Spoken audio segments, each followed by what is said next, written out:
continuer de gérer notre système d'édition ou bien notre formulaire d'édition d'un administrateur.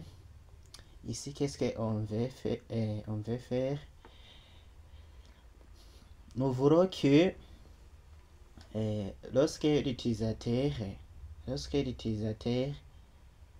par exemple, n'est pas entré un mot identifiant, ou bien s'il n'a pas entré un identifiant,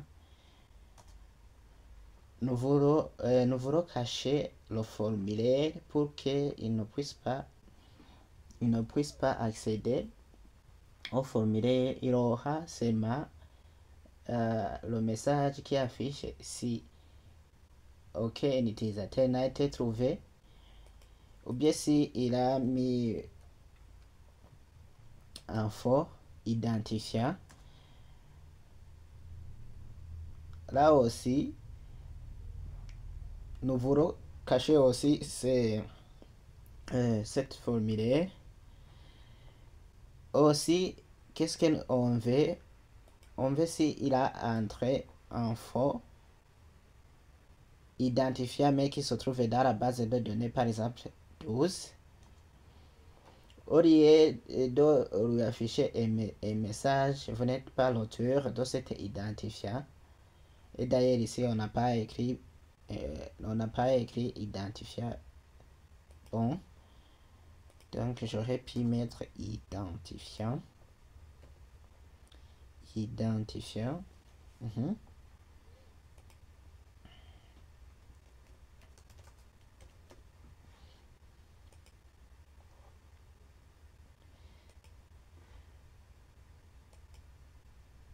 Maintenant ça va, identifiant. Nous voulons alors cacher le formulaire qui se trouve ici après avoir lui affiché cet message qui n'est pas l'auteur de cet identifiant. Souvenez-vous, on s'est connecté comme Mohamed Ali. Celui-ci, c'est quelle personne? Numéro 14. Mohamed Ali. Si je mets un bon identifiant par exemple qui se trouve dans la base de données 14, vous voyez le message disparaît. Alors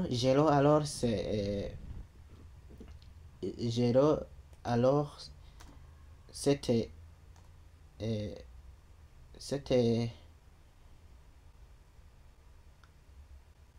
nous allons geler le fait que on peut afficher un formulaire. On peut afficher le formulaire si l'identifiant est bon, sinon on va lui afficher un message d'erreur. Même si vous regardez ici dans le programme, qu'est-ce que nous allons faire? Nous allons lui afficher un formulaire si les données ont été trouvées on a trouvé les données dans la base de données. Si l'identifiant n'est pas vide, et oui, c'est ce que nous allons faire. Ici alors, puisqu'on a déjà récupéré les données de la base de données à l'aide de la variable users_info. Ici nous allons créer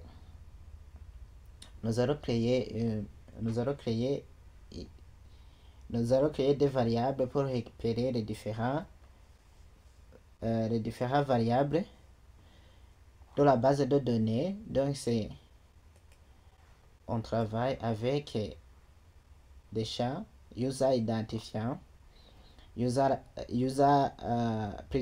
last name, user first name, user gender, user email, user picture. Je ne crois pas qu'on va récupérer le user role et le user password.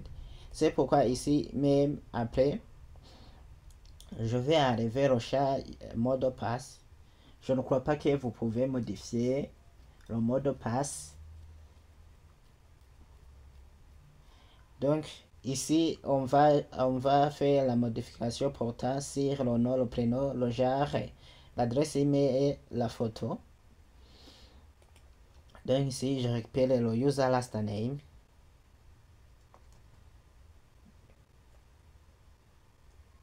User last name.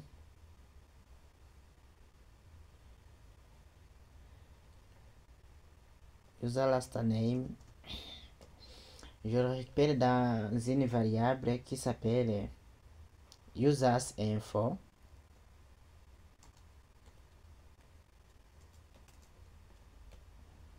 Users info.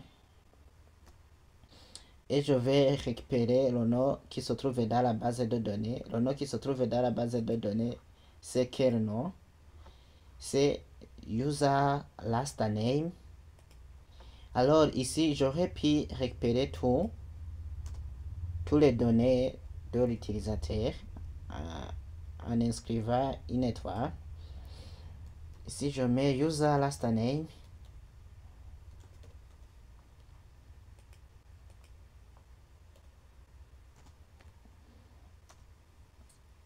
Après, qu'est-ce que je vais récupérer? Je vais récupérer le user first name.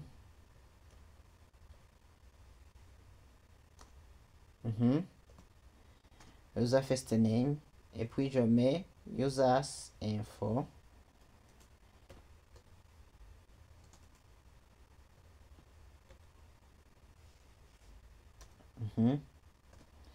Et je vais récupérer alors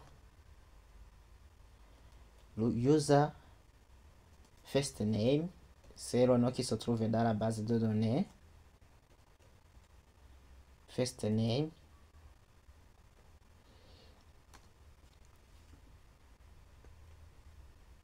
Et on va récupérer aussi le user.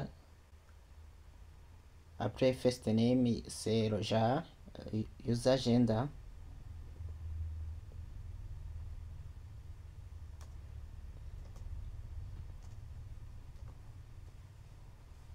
Et je mets user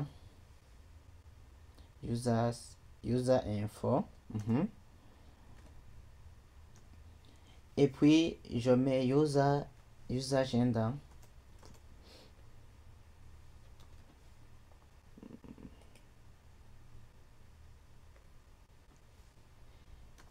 Agenda. Après le user genre, je vais récupérer le user email. Le user email.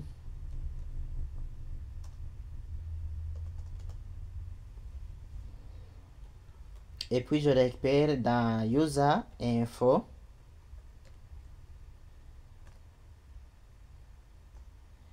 Et je mets user email, le nom qui se trouve dans la base de données.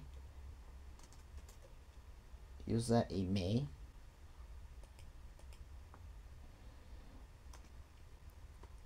Et puis, je vais récupérer quoi? Et je vais récupérer la photo. User info. Et oui. Et le nom de la photo qui se trouve dans la base de données, c'est user picture.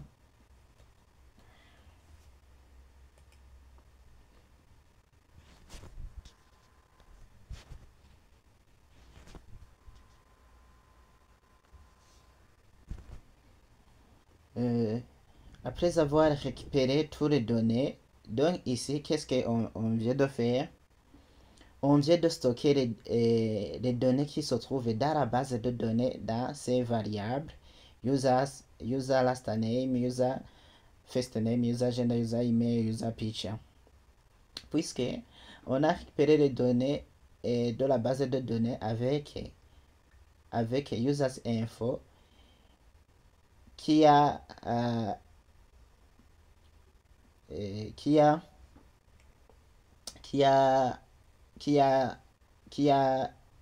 eu, ou bien qui a aussi récupéré les données dans la variable check if user exist, ou la variable check if user exist récupère la requête select all tous les données tous les colonnes